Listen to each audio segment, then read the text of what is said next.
Okay, everybody, welcome back to another Empires and Puzzles Books interview video. Today we are talking to Riggs from 7 Days Reborn. How you doing today, Riggs? I'm doing quite well, thanks. All right, I'm going to head off with the first question I always forget to ask first. Riggs, where does it come from? What's the background on your player name? So, unfortunately, it's not a lethal weapon thing. It is. It's just a nickname. My last name is Rigdon, so I had a lot of people just call me Riggs for short, and I just liked it, and it kind of stuck. So, Yeah, Riggs cool. it is. A very game-friendly name.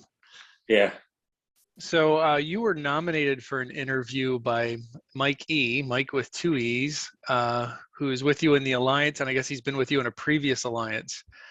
And his reason for nominating you, he said that you make every place you go much better, and that you're responsible for significant improvements in alliances.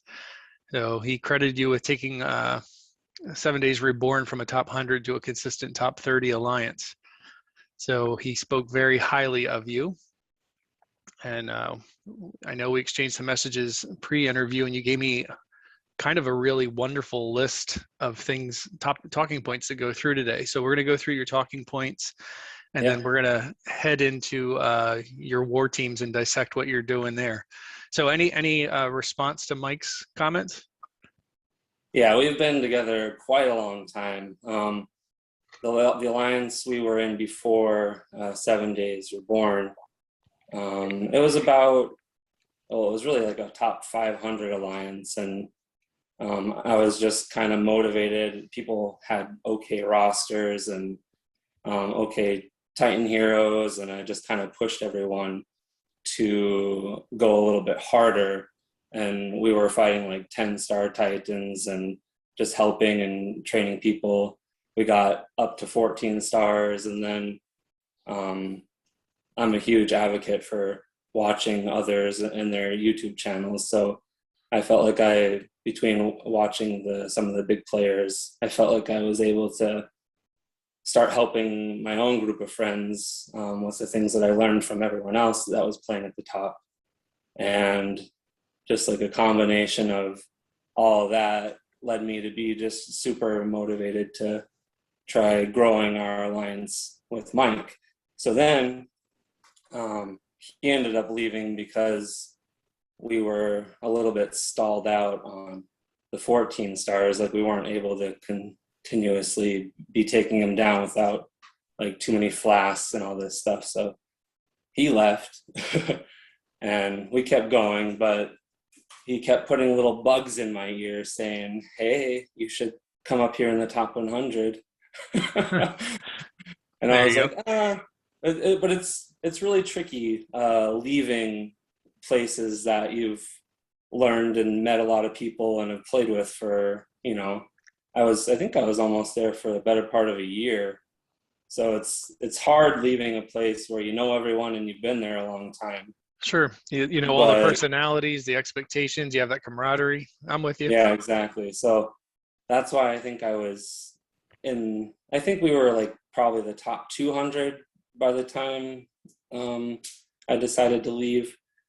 But it's just, it's one of those things where you kind of growing your roster and you don't want to be feeling like you're behind anymore. And it's like, okay, now Sure. where can I go to, start to play with people more at that new level? Sure. How long have you been in 7 Days Reborn?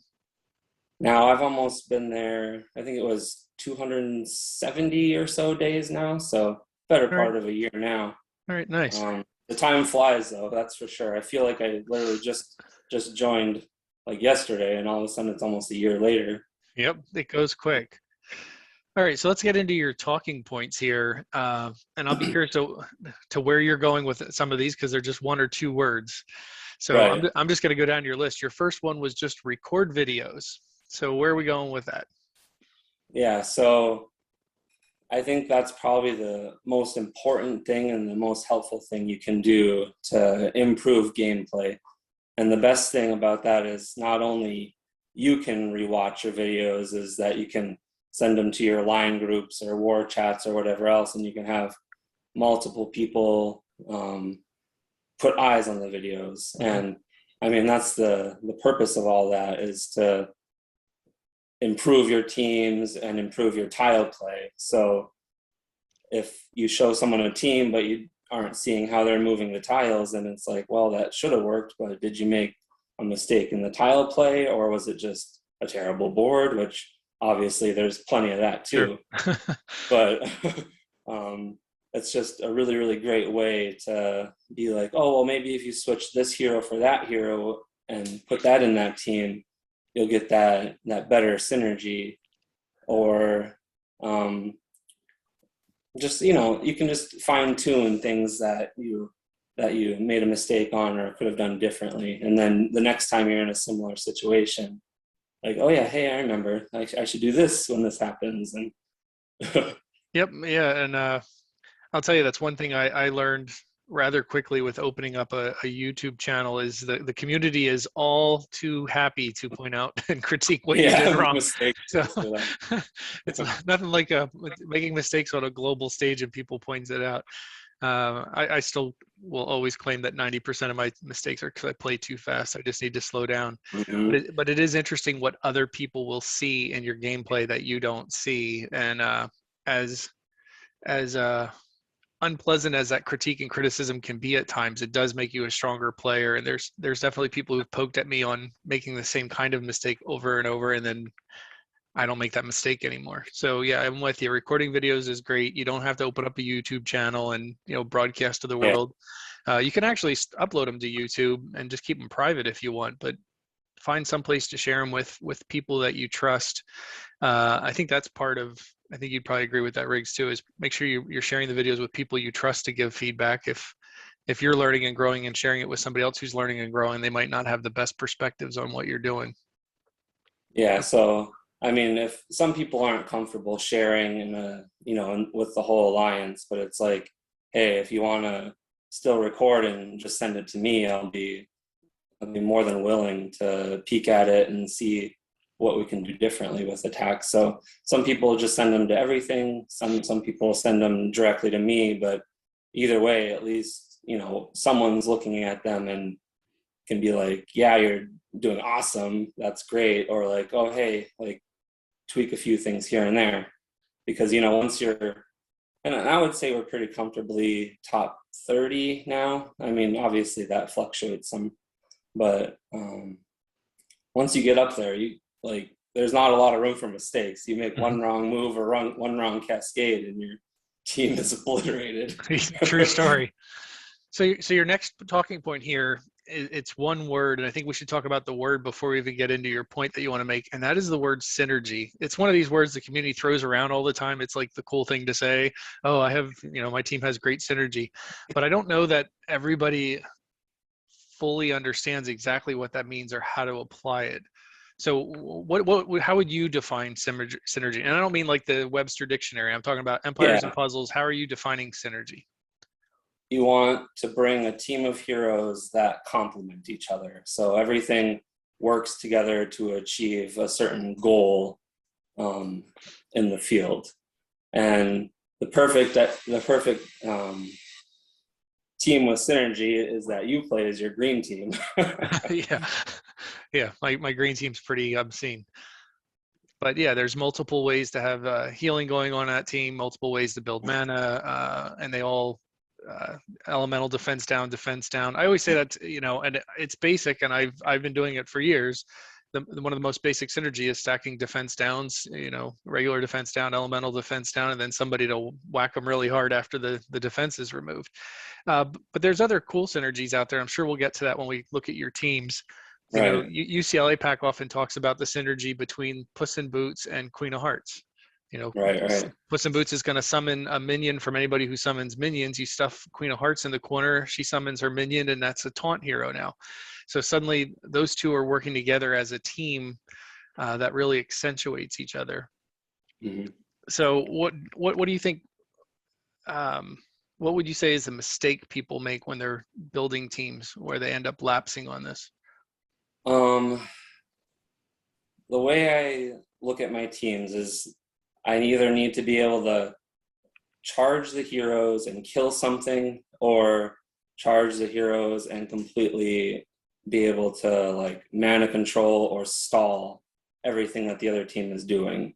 Mm-hmm. So the goal is, once you get your heroes charged, you want something purposeful to happen. It's not like you get them all charged and like you do an AoE attack and a heal, but then okay, nothing happened. Like you didn't get anywhere with your match. Like you're not really further ahead. So you want to figure out what heroes to bring that when they're charged, you're either going to kill someone or be able to stall them.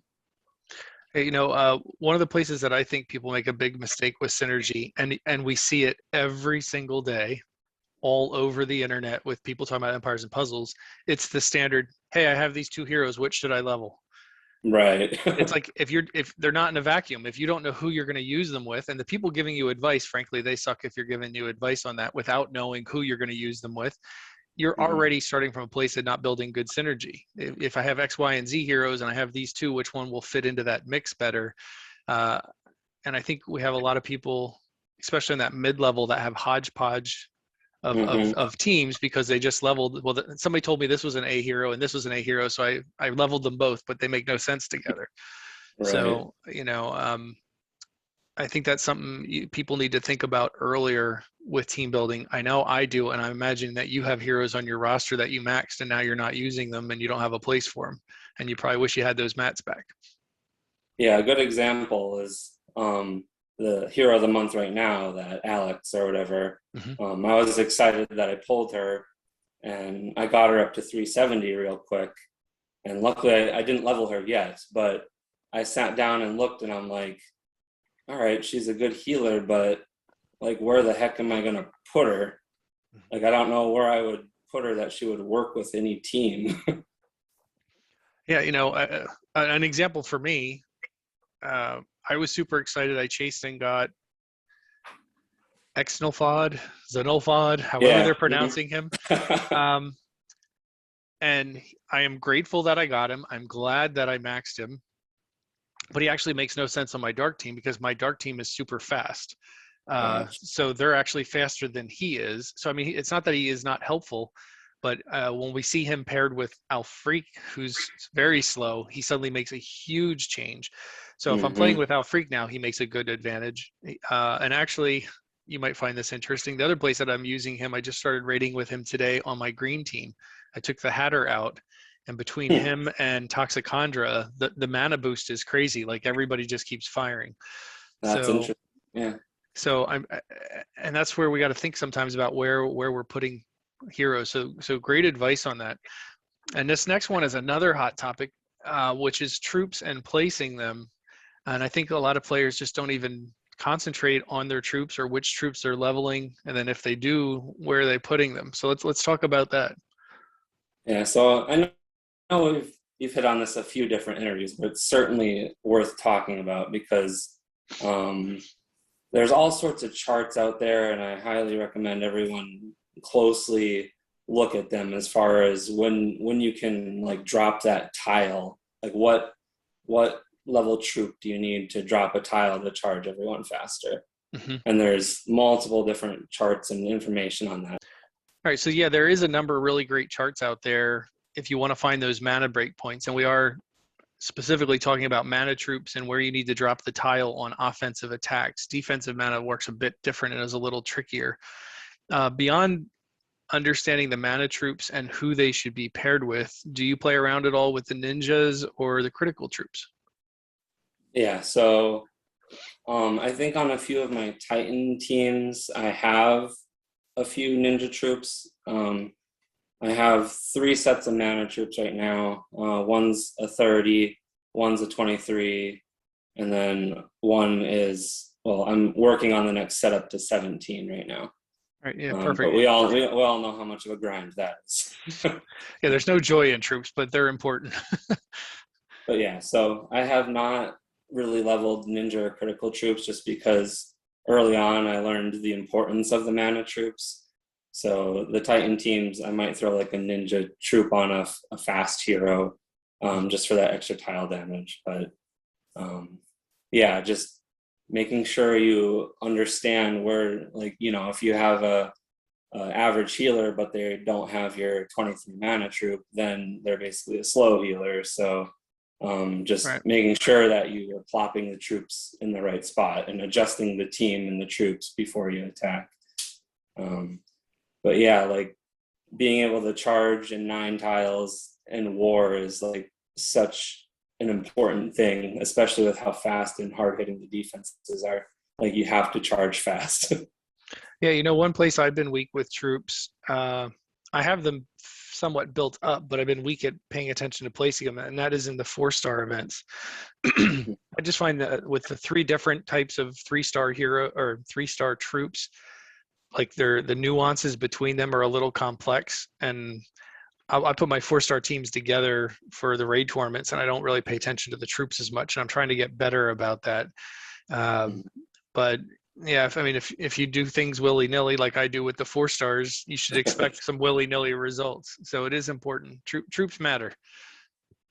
All right, so let's get on to talking about target selection, hard versus easy targets.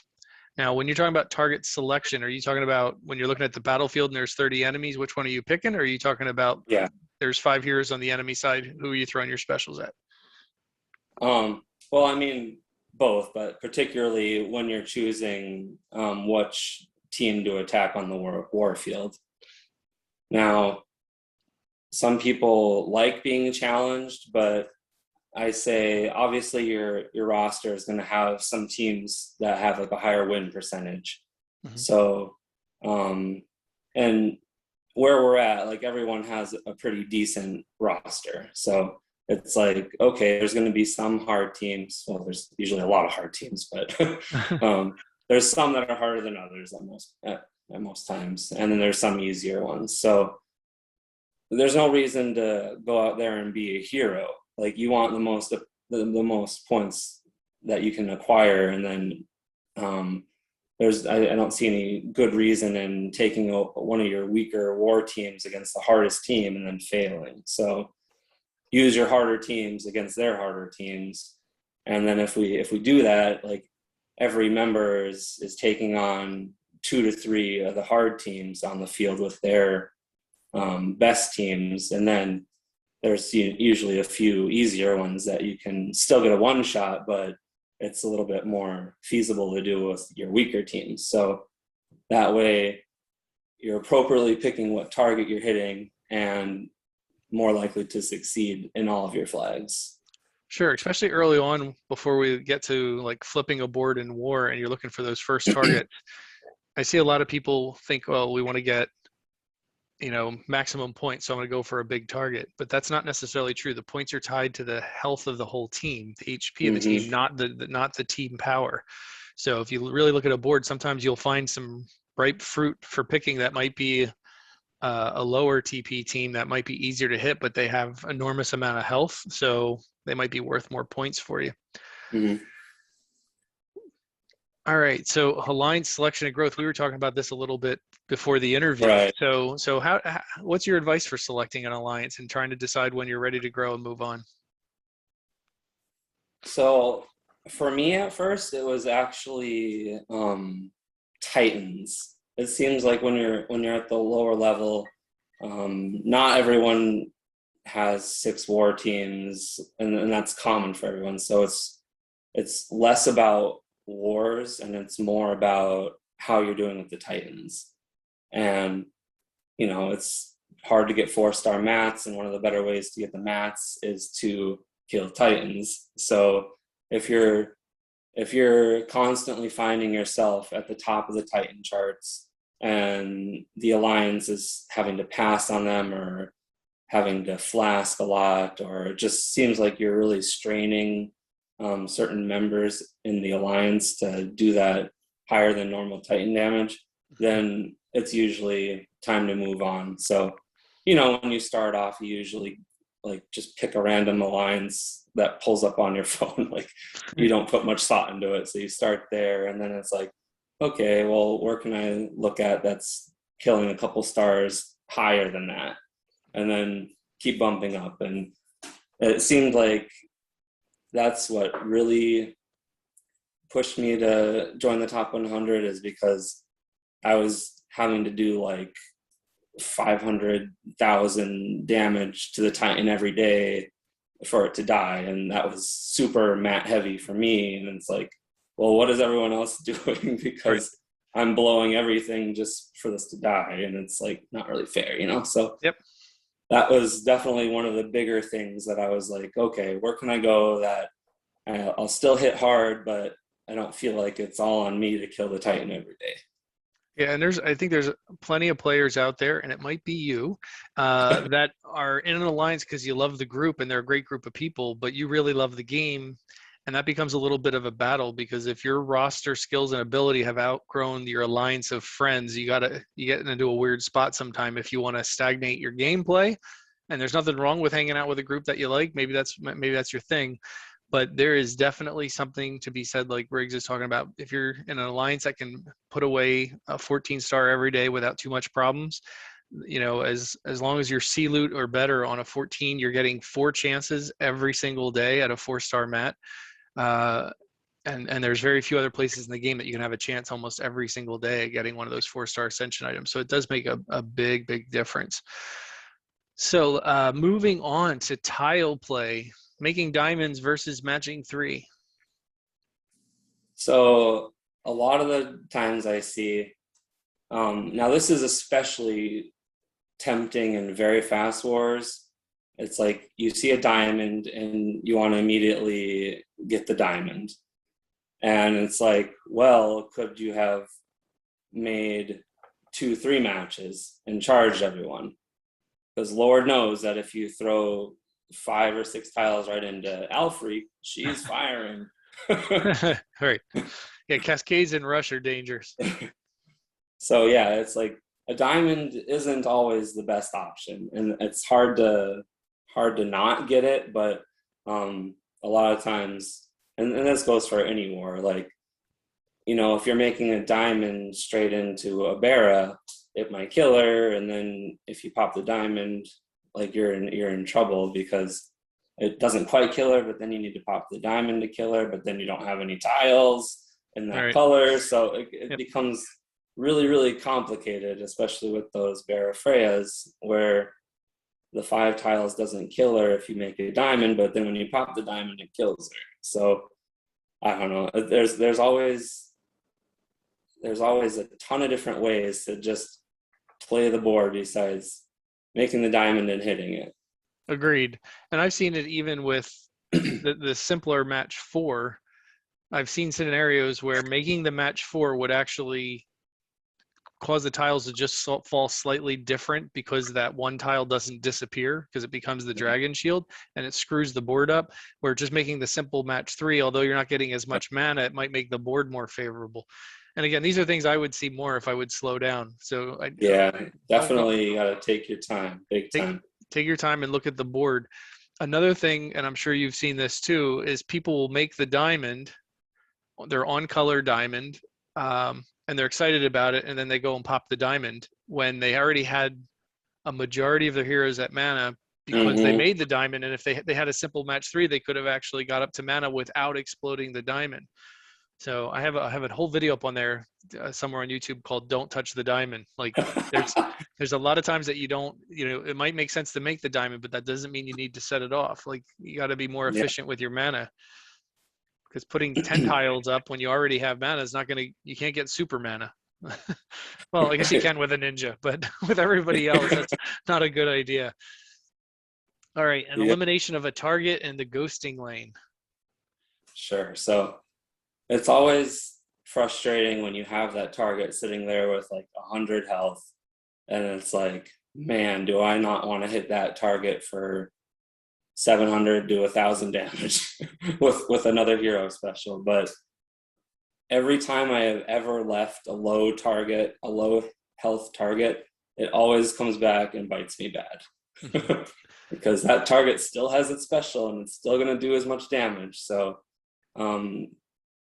if you're ever able to just take a target out, always take that chance and always do that, because once there's less people on the battlefield, it's always significantly easier to charge your heroes, and obviously you're taking less damage.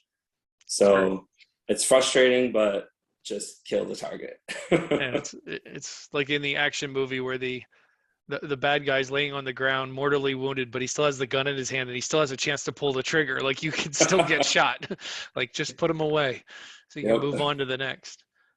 All right, and I'll be curious to see where you're going with this next one. I think I have an idea, but with ninjas and charges. Right. So this kind of has to deal with the tile play and diamonds thing too, more or less. It's the same concept. Ninjas usually work the best at a ×2 charge because you're either, for the hitters, you're hitting 3 then, and the healer, your buffs are lasting longer and the heal's more significant at a ×2 than a ×1.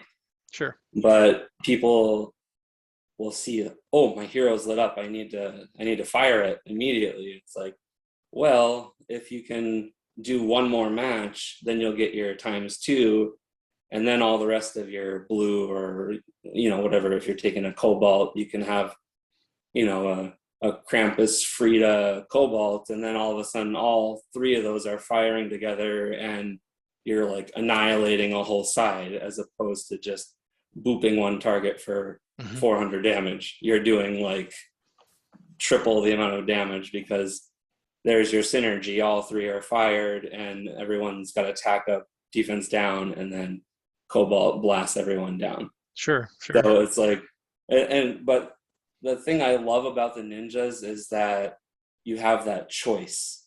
If you have that hero with what we talked about earlier, if you have that hero that has a sliver of health, you can use your ×1 charge and finish them off.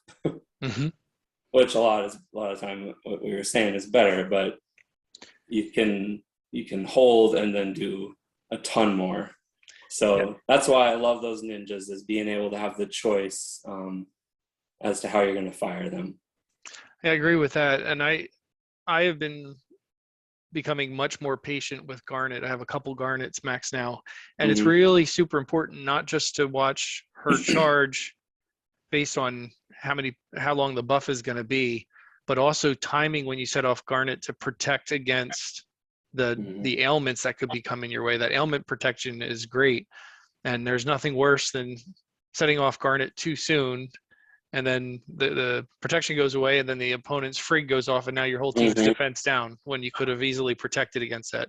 Or even worse, without Freak, right? Like you want to time Garnet very well without Freak to make sure the mindless attack doesn't stick. So yeah, very good advice. Any other game advice before we jump in and start pulling apart your teams and looking at them?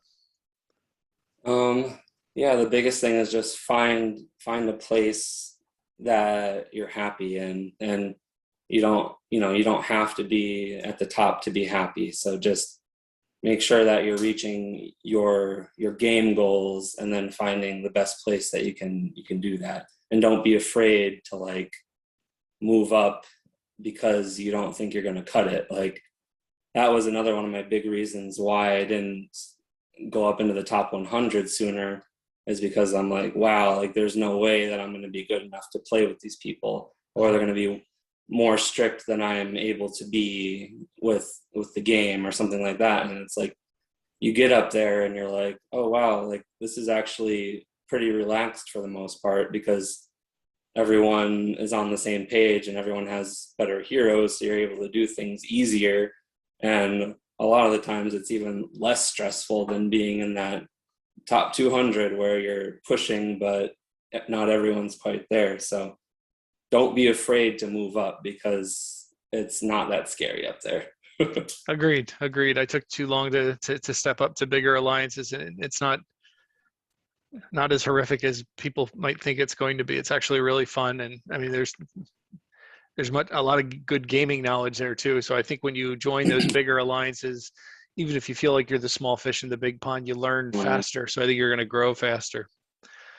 All right, so let's go in and talk about your war team. Surprisingly, they are wholly heavy.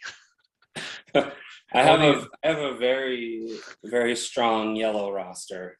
Yeah, well, and that can be important in the current meta. So the first team I'm looking at, you're tanking with Divana, and you have Mist and Drake Fong, along with Costume Regard and Dr. Moreau. Excuse me. Right. So I literally just made this team up yesterday, and I've been raiding with it a lot, and I actually limit broke Mist, because if you look at her special is like outstanding. She does so much, and it's so impactful. I had her emblemed before because I enjoyed her, but I did have enough extra items to limit break her. So I was like, wow, if I put her with 2 other hit 3s, you kind of get that, you fire them all and they're all dying. And it's like, that's one of those synergies we like. Yep. So yeah, firing her first, and then Drake, and then Divana. And another interesting synergy that I hadn't been running Divana with fast heroes. So she does that mana boost. Mm-hmm. So with one ghosted match, and like I think it was one turn, it was either 1 or 2 turns, the fast heroes are charged without any tiles again. So I just stumbled upon this team, and all of a sudden I'm like, wow, this is like really, really good. Yeah, I also like, go ahead. I'm stuck in the regard era, which I mean, it's fine, and he does the job, and he's fantastic. I just haven't been able to pull any of those other average 5-star heroes, but slap some emblems on him and he'll do the job. Like, oh yeah, don't be afraid of regard if you like the heavy healer offenses, which I do. It's also worth mentioning this team has the double blind between Dr. Moreau and Drake Fong. Moreau's the only non-holy hero that does blind, so it's nice to combine him with Drake there. So this team is brand new, but I haven't taken it to war yet. But just in raiding, I've been extremely successful with it. Now, one thing that's interesting with my roster is that I usually run 2 purples with every team. So depending on the target, I can swap like what hitter, or depending on if I need a dispel or I need one of those things, I can swap around my purples a little bit. But I like having the hit all. I have the opportunity to blind the entire field. So it's a really neat team. Yeah, that's pretty cool. So your next team here, you got Malozzi in the center with DeAndre and June, Costume June, and Onyx and another Regard Costume. Right. So you'll have multiple ways to prevent and dispel there. So June is there just for your killing power. And then Onyx and Malozzi, you can either stop the buff before it happens, or you can dispel it. But yeah, man, I love those ninjas because Onyx hits like a truck and he prevents the buffs from coming up. So, that's really good against Black Knights or Krampuses or any of those teams. Even, being able to stop the defense down if you need to. But I like taking this team against Friggs and like any Black Knight or Krampus. Because DeAndre will give you he'll reverse the defense down, and he'll give you mana boost and defense boost. Mm-hmm. So there's like multiple ways you can get out of being in a rough spot between the 2 different healers, and then the blocks and the dispels there. That's a nice team. All right, so now we're looking to one of these heroes I say I always need to put emblems on. I never get around to it, and that's Onatel. Vivica Costume, who I'm missing, and you got Leonidas there, and then Hell and Regard again. So this is like my super mana control team, and this is so fun. Onatel was actually one of my, I think she was one of my first 5-stars that I maxed, and I've used her ever since. And she's one of those heroes that I feel like if you're able to get her fired, then I pretty much have the match won.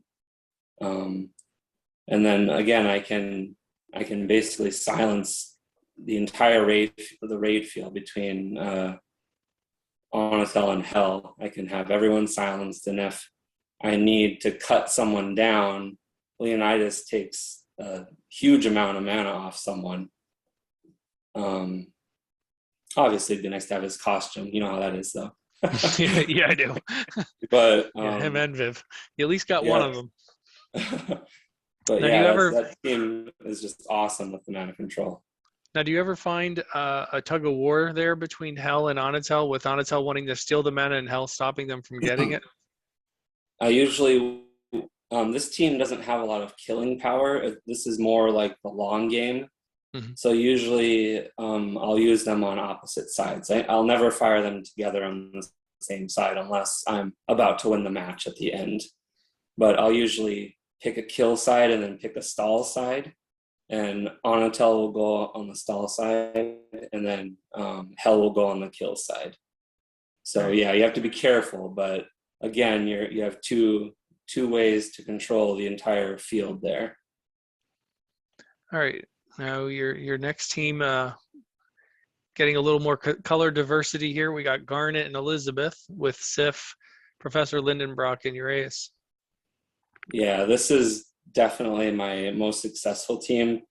It has the limit broken Liz, and it has 2 ways to overheal, and then the damage reduction with Sif.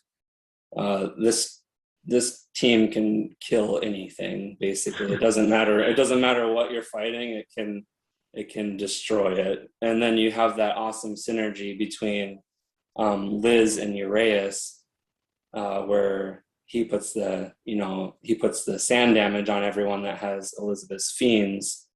So between Sif and her damage back, and then the fiends biting away at you, and then the sand damage, this team has to have the worst board in the world in order to not succeed. Yeah, and then you get that extra defense and mana from Sif too, which is nice. Yeah, it's just like I said, this is the most successful team, and it's so awesome with the double overheal, because a lot of times I'll literally end with everyone at like 3,000 health at the end of the match. It's all right. Now your next team here, we're getting away from the holy heroes. You got Garnet, another copy of Garnet with Marjana costume, Gefyon, Regard, and one of my absolute favorite heroes, Lepiota. I just finished leveling her this morning, so that'll be exciting. Yeah, she's fantastic. I was trying to find a place for her, and the answer is it doesn't matter, because she's just awesome. She can go anywhere. But I've been raiding with her a lot, and just such a neat hero. I was very lucky to pull her this round. Mm-hmm. And again, with that team, you have the kill shot with Marjana and Gefyon. You can kill any target with that. It's extremely high damage. And then you can block the mana with Garnet, or you can dispel with Regard, and then Lepiota is just silencing whoever is being pesky on your team. Mm-hmm. Yeah, Lepiota is just an absolute gem. All right. Now we're getting into some ice. Frida, Lord Loki, who is another awesome hero. Mm-hmm. Magni costume, and Regard, and Cage Barado. Right. So depending on what I have left, sometimes I'll put a Grimble in Cage's spot, depending on what I'm fighting. So either way, that team works awesome. But ideally, my favorite thing to do with this one is find Bara or Freya that has a Scotty, and then I can replicate their Scotty with my Loki. So I'll if I find that, I'll switch out Magni with Costume Cure. So I'll literally play it exactly how I would if I had my own Scotty. So do defense down with the costume Kirill and then fire Loki on Scotty. And nothing's more satisfying than being able to wreck someone's entire team because you fired their Scotty at them. Yep. I'm with you. Lord Loki, like I said, he and Lepiota are my two favorites. I mean, that ability to steal a hero, especially one you don't have, and use it against them is just great. It's so fun. All right. So now this next team is going to be an interesting one to chat about. You got Micah up in the center, double Gilling Bursties, Sabina and Grimble. So you got one hero that's doing obvious direct damage, and then the pot shots that come out from Gillen Bursty. So how are we using this team?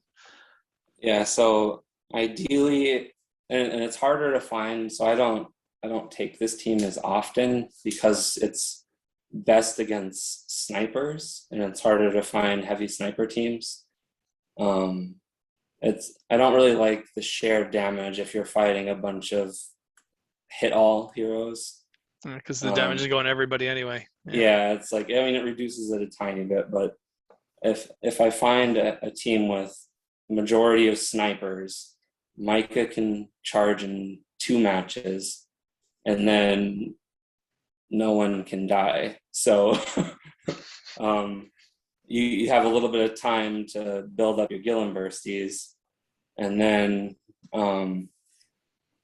so yeah, my favorite is if I can find a Krampus flank and then a few snipers, and then I can have the, Bearer or Freya, doesn't matter, tank. But yeah, you can dispel the taunt with Sabina and then hit everyone with Grimble, and then you have all your Golem Bursties charged up.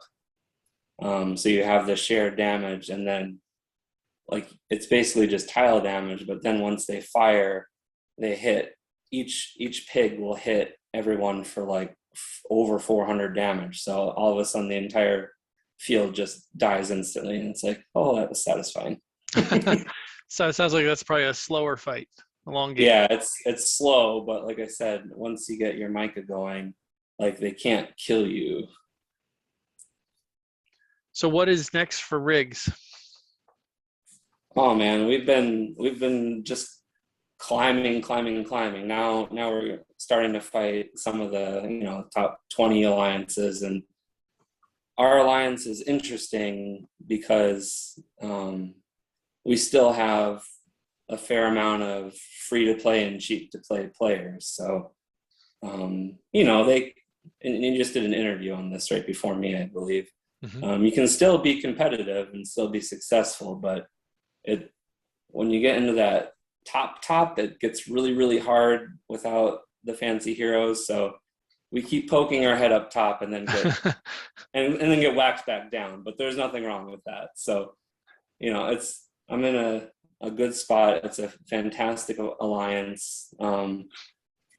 I certainly can't take much of the credit at all for our successes. I mean, we've got a lot of new players. Our recruiter, Little Calf, has been just like outstanding in keeping us strong and full, and our new recruits have been top notch. So we've been really lucky with getting a lot of new players that have been like very, very strong. So it's never one person that can take credit for the success of the alliance. It's everyone working together and working hard to raise us up to the top. Sure. Any other shout outs you'd want to?